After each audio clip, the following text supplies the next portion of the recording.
Today's topic, it's kind of a simpler topic. It doesn't have any conceptual complexity for that matter.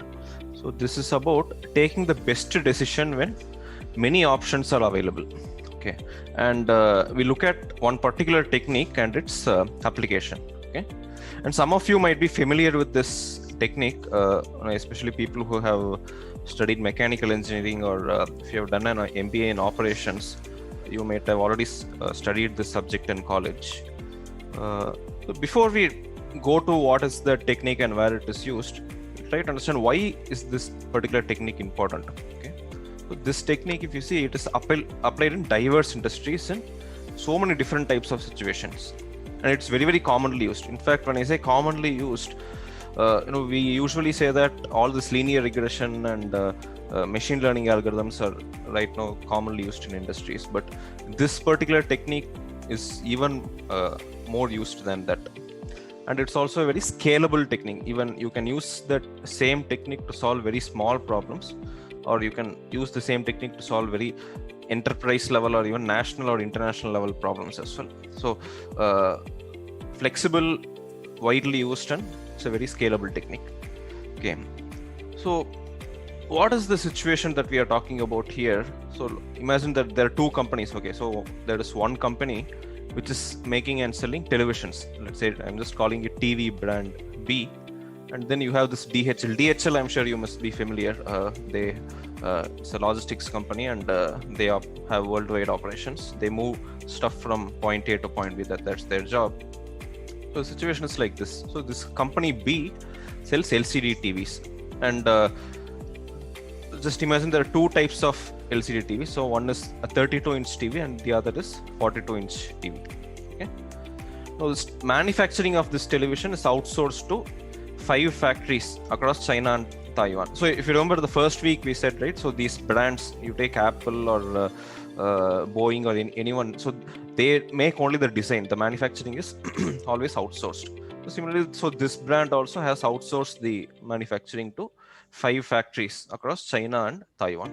Okay, and after this manufacturing process is completed, the finished goods are brought to Shanghai by DHL. Okay, and from Shanghai, so Shanghai, if you know, it's a port city in China, and any shipping that has to be done worldwide. So TVs have to be shipped to America, Europe, Australia, India, all these places. So all that shipping occurs from Shanghai, and so this transport of the goods from the manufacturing factories to the Shanghai port is done by DHL. Okay. Now the target here is, so this company B wants to reduce its carbon footprint, that is the carbon dioxide emissions, as part of the sustainability initiative. So now if you see, a lot of companies, especially in this era of Industry 4.0, the sustainability is a very, very important factor that companies are considering. So you might have heard about these Go Green initiatives, eco-friendly initiatives, and even if you buy any electrical appliance, right, a refrigerator or television, you will have that Energy Star rating sticker. So as to how much energy it consumes, what is the carbon emissions by that appliance, and etc. So what B wants to do is it wants to reduce its carbon footprint. Now, how does it plan to achieve this objective? By contracting the production to factories such that the CO2 emissions during the transport to Shanghai are minimized. So we said, right, so the manufacturing is outsourced to 5 factories. After manufacturing, the finished goods are brought to Shanghai. So now during this transportation from the factory to the port, so the vehicle emits the carbon dioxide, and that might lead to pollution. So this emission has to be reduced. Okay. So this emission, if you see, it is measured in terms of kg of carbon dioxide emitted per ton of goods transported per kilometer. So for example, it's something like if you transport 1 ton of TVs for 1 kilometer, then some X kgs of carbon dioxide will be emitted, and this is what we have to reduce. Okay. And there are some other points. So what is the role of DHL in this? So see, DHL, if you see, it is transporting the TV from the factory to the port, right? Now, companies like DHL, if you see, or any top-notch vendor in today's industry, if you see, they just don't satisfy themselves by playing that particular part of transportation or whatever. Okay, so they form a very deep partnership with companies, and they go above and beyond their basic competency.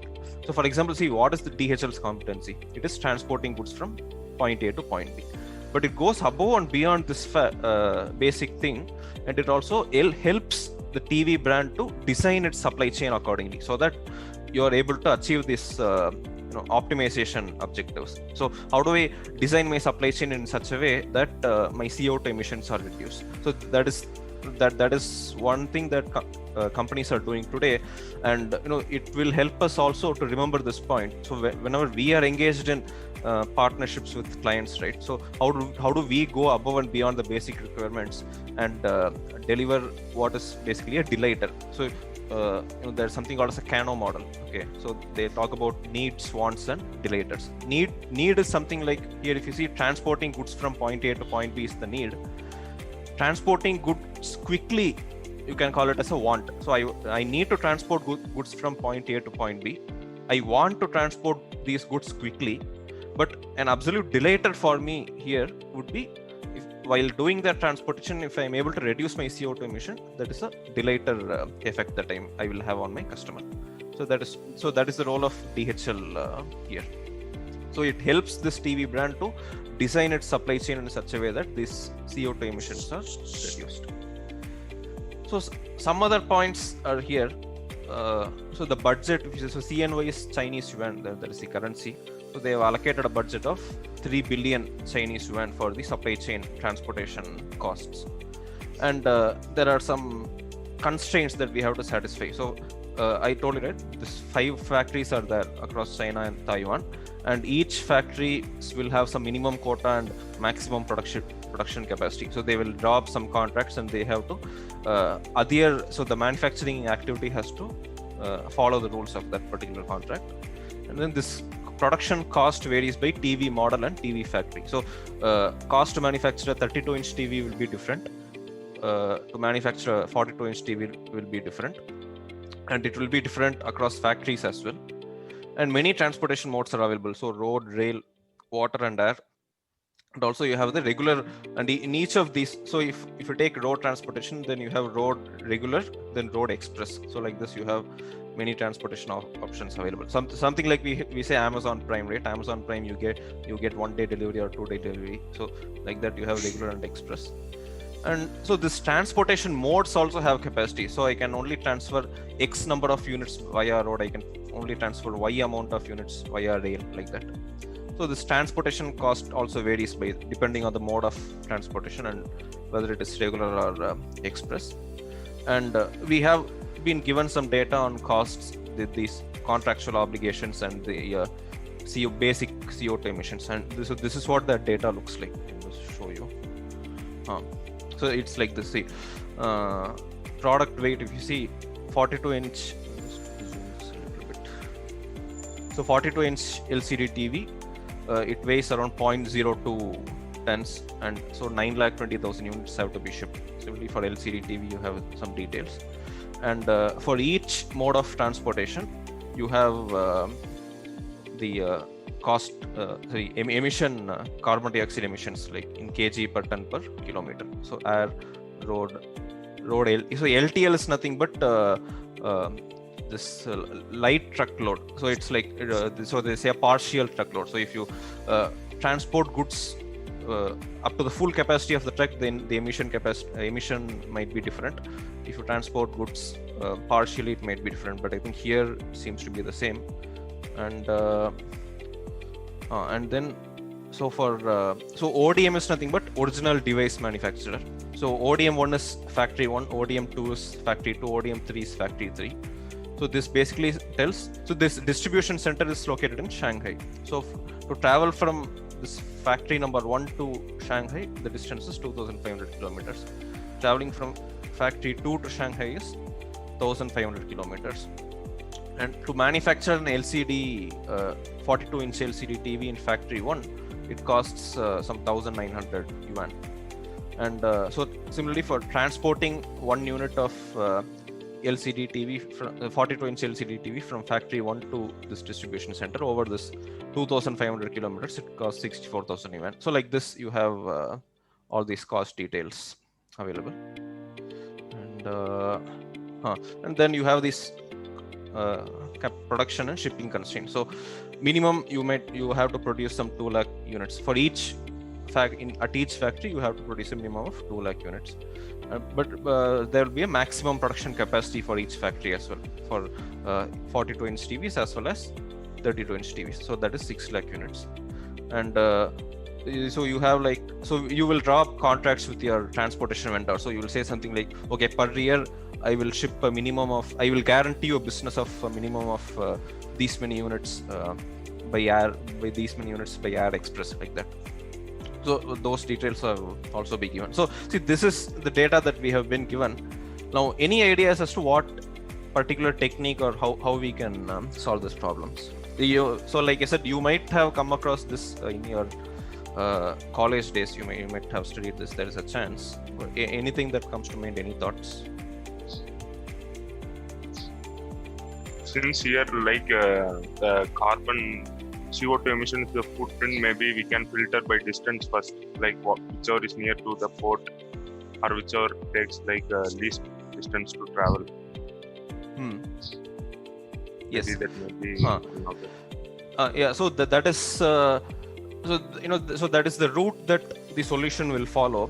But if you see the complicating factor here, so you have all these 5 factories, you have so many different types of transportation, and you have basically a lot of numbers to crunch, right? So is there any formula that we can use, or any algorithm that we can use to kind of simplify our efforts, or to kind of summarize our efforts? Anything that comes to mind? Any ideas? I don't exactly remember the name of the technique, but we used to do it in Excel. Right. That basically we need to create a table, then we'll give the equation that we want, and there's a formula which we used to put in, and it just gives us an optimal solution. Yes, you're absolutely right. You hit the nail on the head, Swap. Okay, let me just talk a bit more. I will elaborate on what Swapnil just said. So, does this name ring a bell, Swap, or anyone else? Yeah, linear programming. So there is a subject called as operations research. If you had studied mechanical engineering, I think you might have come across this subject. Jairam or Akhil, you guys are familiar with this? We used to go for decision matrix method and QFT. Right. Yeah, this is similar. So I think you might have done it manually using a matrix, and then you might have drawn the graph and done it in college. So here, when you have so typically when you go to work, right, when you work in the industry, you have to deal with a lot more variables, and the manual method doesn't simply hold good. So that's where we use Excel to do this stuff. Okay. So this technique, if you see, it was developed during World War II to minimize expenditures and maximize returns. So how does this work? So if you see the structure of a typical operations research model, you have these 3 components. So you have something called as an objective function, then you have something called as decision variables, and you have a set of constraints. So objective function can be like anything. So it can be like maximizing profit or minimizing cost. But what is important to remember here is that objective function will always be to maximize or minimize something. So maximize profit, maximize sales, minimize cost, or in this particular case, we want to minimize the CO2 emissions, like that. And then decision variables, if you see how much to invest in each option. So let's say you have multiple investment options, right? And you have, let's say, some 2-3 options, and each option will give you a particular return, and you have to find that combination of options which will give you the maximum return. So in this case, the decision variable will be how much to invest in each option. Or let's say you plan to open a new factory, and you have shortlisted some 5 or 6 sites. Each site will have a particular cost associated with it, some sales associated with it based on some demand forecast. So where to open the new factory so that either my costs are minimized or my sales are maximized. So these decisions, we call them as decision variables. And then you have a set of constraints. And these constraints are basically, so in the previous DHL case we talked about the contractual obligations and then this minimum and maximum quota that has to be satisfied, so and those things. So whatever decision we take here has to abide by some rules. So the decisions taken have to satisfy certain rules or conditions. Okay, now I will take you through a very simple problem. Let's just forget the DHL thing for a moment. So just to make you understand how to use this technique, I will we will look at a very simple case. Okay, I think I've got some details here itself. Let's look at this. Yeah, see, imagine that there is a TV station.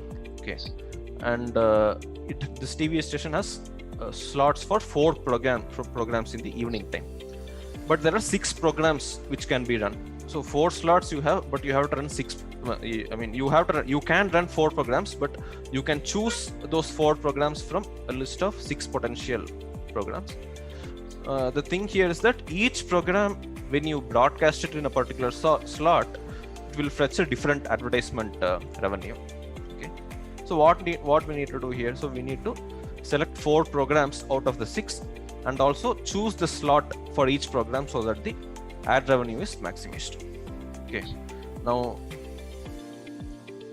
so you see here, so these are those 6 programs that I told. So there is this Home Improvement, World News, NASCAR, Wall Street, Hollywood Briefings, Ramon Downs, and so these are the names of the programs, and these are the time slots, possible time slots at which I can add. So 5 to 5:30 p.m., 5:30 p.m. to 6 p.m., 7 to 7:30 p.m., and 8 to 8:30 p.m. And this is the so these numbers that you see here inside the table are the ad revenue that you can get. So for example, if you broadcast the Home Improvement program from 5 p.m. to 5:30 p.m., the ad revenue will be 5,000 rupees. If you broadcast the same program from 5:30 p.m. to 6 p.m., you get 2,000 rupees less amount, like that. So you have different revenues for different programs in each slot. Okay, now we need to see which is that particular combination of program and slot for which the total revenue that we will get is maximized. Okay, so our decision variable is a binary decision variable here.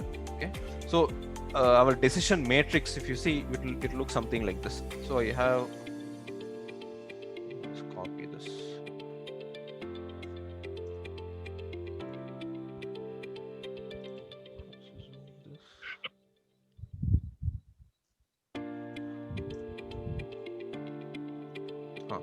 So basically what I need to decide is, should I add Home Improvement between 5 to 5:30 or 5:30 to 6 or 7 to 7:30 or 8 to 8:30? So for example, if I choose to add it between 5:30 to 6, I will have 1 here, and then here I will have 0. Here I will have 0. Here I will have 0. Similarly for World News, I'm saying, okay, let's telecast the news at 7:30. 7 to 7:30. So I will have 1 here. Then remaining things will be 0. Okay, and each instance of the telecast of the program will fetch this amount of revenue. Okay, so the total revenue that I will get will be total revenue. So in Excel we have this function called as sum product. Okay, so what it does is, it's basically what you call as matrix multiplication. So I'll multiply this matrix by this matrix. Okay, so now if you see, this 3,000 has been multiplied by this one, so the revenue brought by Home Improvement will be 3,000.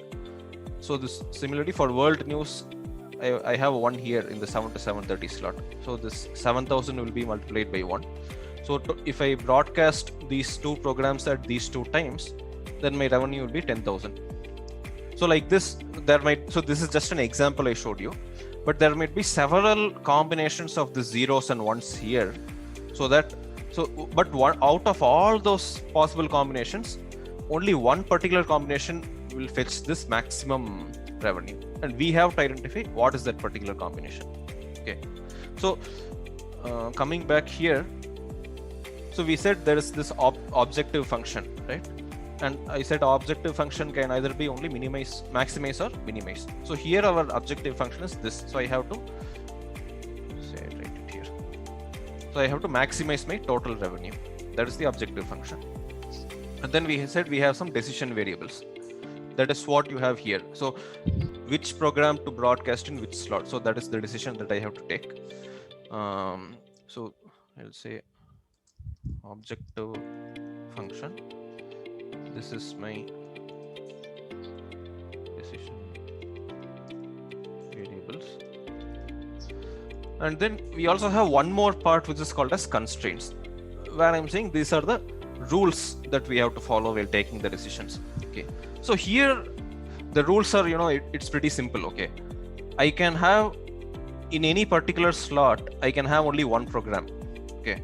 And each program I can telecast it only once. So for example, if I take the 5 to 5:30 slot, I can have only one of the 6 programs.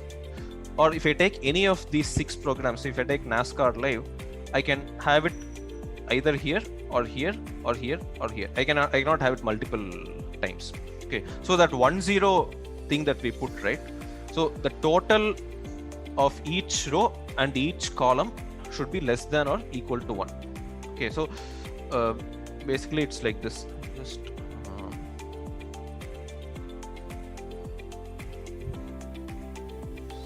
sum. So the sum of all these columns, right, should be less than or equal to 1. Because, so for example, if I give 1 here, then I cannot give 1 here.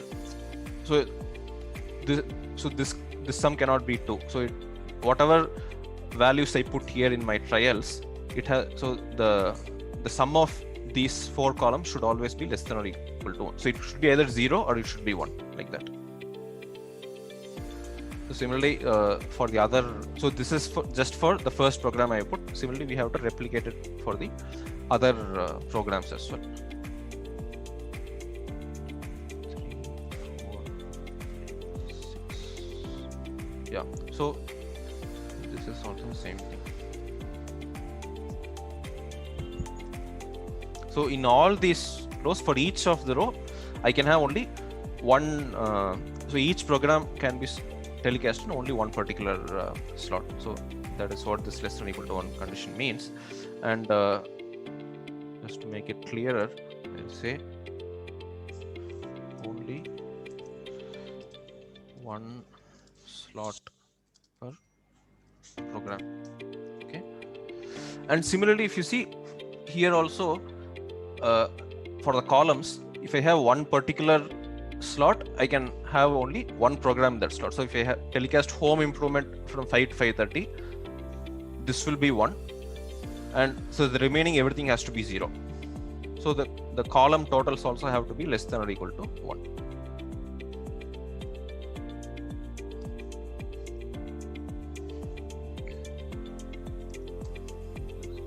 This column.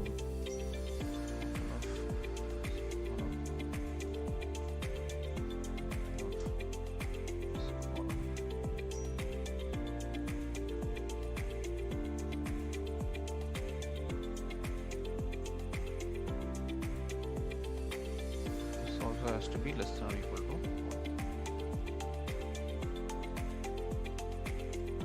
So this is, well, I'll say only one program per slot. Okay. So now we know. So this is what we have to maximize. So how do we maximize this? Based on trying out different combinations of 1 and 0 here, but the thing is that I cannot have 1 in multiple in the one for multiple times in the same row or the same column. So these constraints have to be satisfied. That is, this only 1 slot per program and only 1 program per slot. So these conditions have to be satisfied. So what I do here is, if you see your Excel, you go to this data tab. Okay. And here you might have something called a solver. In case this option is not visible, what you do is you go to file you go to options. Then here you have something called as add-ins. You click on this add-ins, you will see something called as solver add-in. So in case you have not added this before, it might be somewhere here below. So you just click that particular add-in, you click go, it will come here in the, it will come here in this top. It will say active application add-ins, and then you just click OK. Once you click OK, it will be visible here. So you might be familiar with this thing, right? Data analysis toolpack, you might be familiar. So you have to do some t-test or f-test or ANOVA. This is what you use. And how do you get this data analysis toolpack here? You follow the same procedure. You go to File, Options, and then you choose the solver add-in. So once you choose that solver add-in and click OK, it will be visible here. And after this, see, if you just read the description, what does it say? What if analysis tool that finds the optimal value of a target cell by changing the values in the cells used to calculate the target cell. So now what is the target cell here? That is this C12 that we have. So that revenue is the target. That is what we have to maximize. So optimal value of, so optimal here is, in our case, maximum value. So optimum value is maximum value of the target cell C12 by changing the values in the cells used to calculate the target cell. So how are we calculating this target cell? It is this matrix multiplication of this matrix into this matrix. So by changing the values that are used to calculate the target cell means changing the values in these cells, because these values are constant. So the revenue that you get for telecasting each program in each time slot, that is constant, that does not change. But the decision of when to broadcast what program, so that is what you will change. So you change the values in these cells, and this formula is you have input in your target cell. So when you change these values, this thing will change, and basically what this tells us, it is a what if analysis tool, right? So for different combinations of these values, it will calculate what is that. What if this is 1 and the remaining things are 0? What if this is 1 and the remaining things are 0? So like that, it will calculate the different values for this total revenue, and it will give you that particular combination of ones and zeros here, which will give the maximum total revenue. Okay. So how do you do that? You click on the solver, and then you set the objective. So just click here, you click here, that is your C12, and here you need to select, whether you need to maximize this objective or minimize this objective, or whether you want to reach a particular value. So here we want to maximize our revenue, right? So we say maximize, and then you see the next parameter, by changing variable cell. So this is the decision parameters that you have to change. So what you do is you click here, and then you select the cell range. Okay, select the cell range. So by changing the values in this particular cell range, and then, but you cannot put any values as you wish here. So this has to be subjected to some rules or constraints. So here what you do is, subject to the constraints, you say add. So you click on add, and then you can just select this directly. So these cells, the values in these cells should be less than or equal to the values in these cells. So here this less than or equal to is already selected. So just click add, and then there is one more set of constraints that you have here. That is, the values in these cells should be less than or equal to the values in these cells. I click on OK. So now you have the objective function, you have the decision variable. So just like we saw here, right, on the presentation. So you have this objective function, decision variables, and constraints. That is what you have here. So this is the objective function. This is the decision variable. So these are the constraints.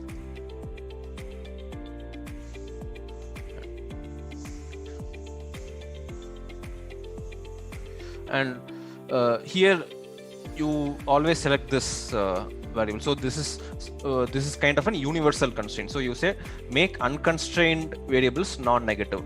So here, in this particular case, it doesn't make a difference because I think we are dealing with the very simple formula here. There is no subtraction or anything, so there is no chance for any of these to go negative. But in some more complicated situations, you might have a more complicated formula. There you might have to specify an additional constraint saying, so for example, if you have a minimize objective, right? So let's say you have to minimize the cost. So you cannot get something that says the cost is minus 1,000 or something like that. So you cannot have your constraints as you wish. So that is, for that you have this non-negativity constraint. So you check this box, make unconstrained variables non-negative, and then you also select a solving method. So this particular method that we are talking about is called as a simplex method. So simplex LP stands for linear programming. So simplex method, you select this method, then you click on solve.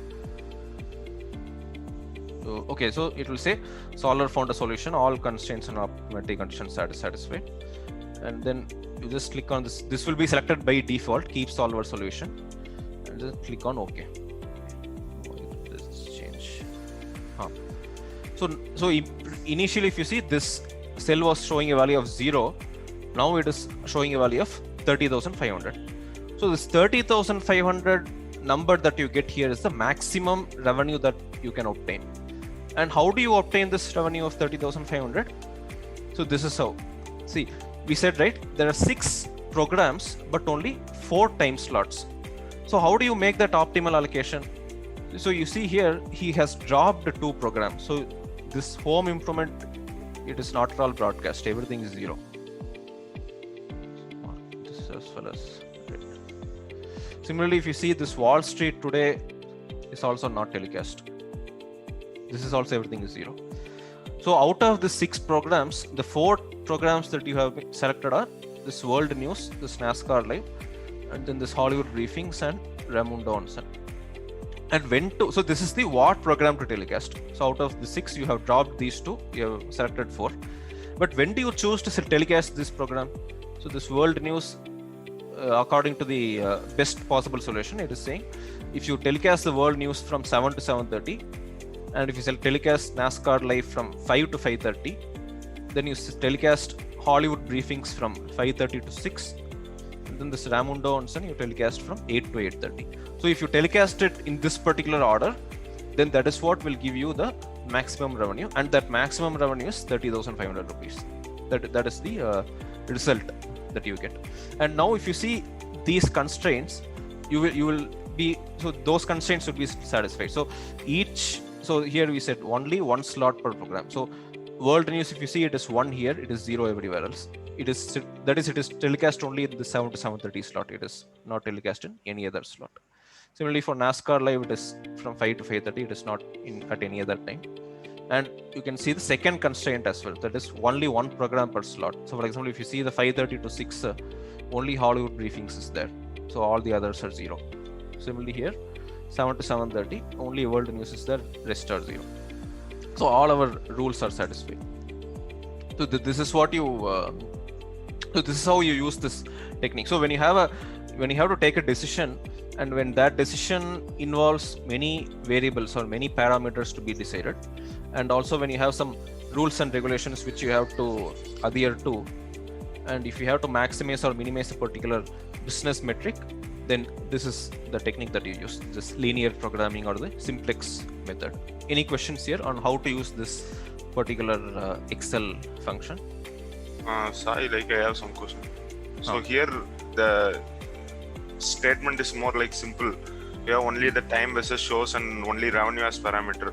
For example, apart from time and shows, assume some other metrics is also involved, and apart from revenue, some other parameter is also there, maybe the TRP rate, all those. So how flexible it's in Excel to implement the same solution?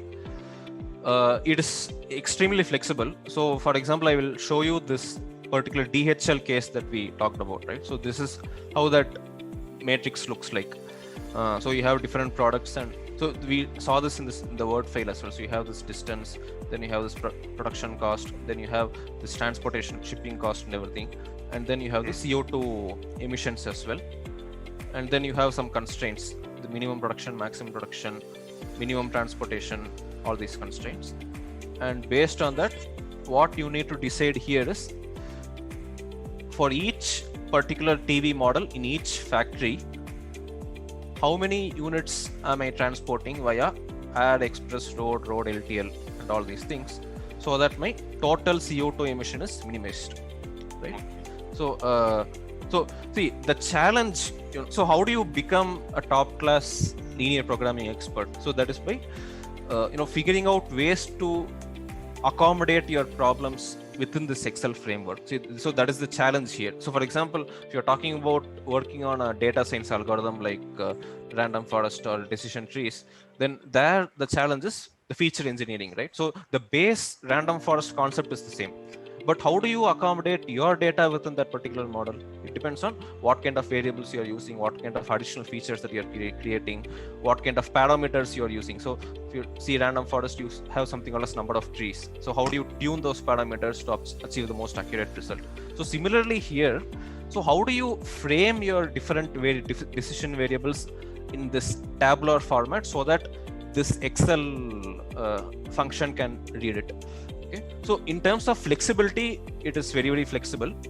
In terms of scale, I think decent level. So this DHL problem that we saw, right? So that is kind of it is, I would say, it's a medium scale problem. Okay, but there are some fairly large scale problems as well. So for example, a friend of mine was working in Tupperware a couple of years back, and I was helping out on that project. So it was like, so Tupperware, if you know, so they manufacture these tiffin boxes, right?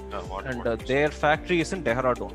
Okay, so they make all their tiffin boxes in Dehradun, but they sell almost all the cities from Kashmir to Kanyakumari. Okay, so their problem was what you call as a transportation problem. So each city in India will have a particular demand, right? Each city in India, like Coimbatore, Chennai, or Mumbai, Delhi, Hyderabad, Vijayawada, everything will have a particular demand. So how many units should I send from each, from the factory to each city, so that my transportation costs are minimized or my sales is maximized, something like that. So how do you make that decision? So you will here in this TV case, we saw 6 programs and 4 time slots. Here in this DHL case, we have some, how many? 9 factory and TV combinations and some 7 transportation options. In the Tupperware case, if you see, there are around 300 cities and some 5-6 transportation options.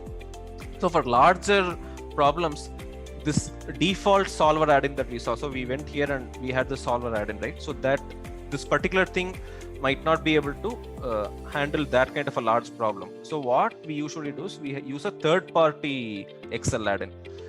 So I don't remember the name exactly, but there are several third-party add-ins available which you can download and install. So some of them are free, some of them are paid. So you can install those here and you can work on larger problems.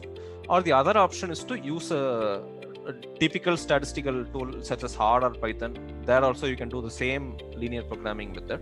But the thing is, coding the linear programming problem is it's a bit challenging. So Excel, if you see, it has this user interface. You can give this in a tabular format. But if you're working with R or Python, then creating that matrix and configuring it in such a way that this is the objective function, this is the decision variable. So I think all those things might prove to be a bit tricky. So that's why people usually prefer Excel. And apart from this, there are also other tools available, like there is something called a solver ID or something. So those are independent tools that you can use to solve larger problems. Does that answer the question? Yeah. Any other questions?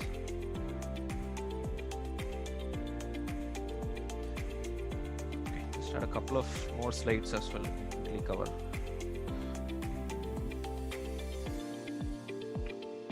Right.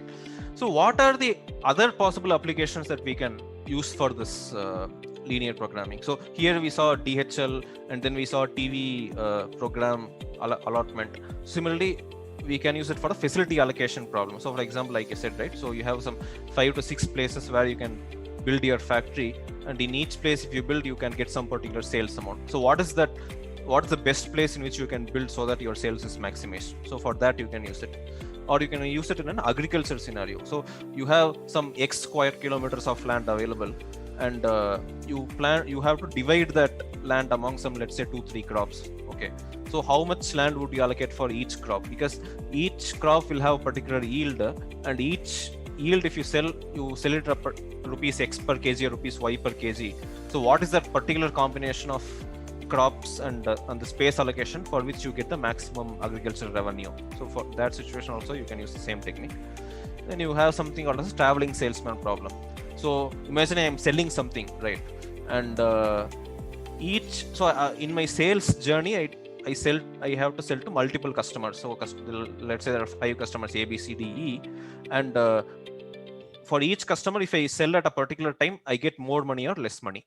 So what is that particular combination or the particular order of customers I have to visit so that my money is maximized? So that is what you call as a traveling salesman problem. Or you have something called as a marketing mix decision. So imagine you have marketing channels like TV, radio, newspaper, and each marketing channel will have a particular cost associated with it, and each will bring a particular estimated revenue or the sales with it. So how much money you have to invest in each marketing channel so that your revenue is maximized or that your marketing costs are minimized. So similarly, you can apply the same thing in your insurance or stock market as well. So if you have a portfolio of stocks, and if each stock is projected to allocate a particular percentage of return, then, and if you have a budget of, let's say 1 lakh rupees, then how should I allocate that 1 lakh rupees among my 5 or 6 potential stocks, like that. So many more applications are there like this. So yeah, this is what I have had for today.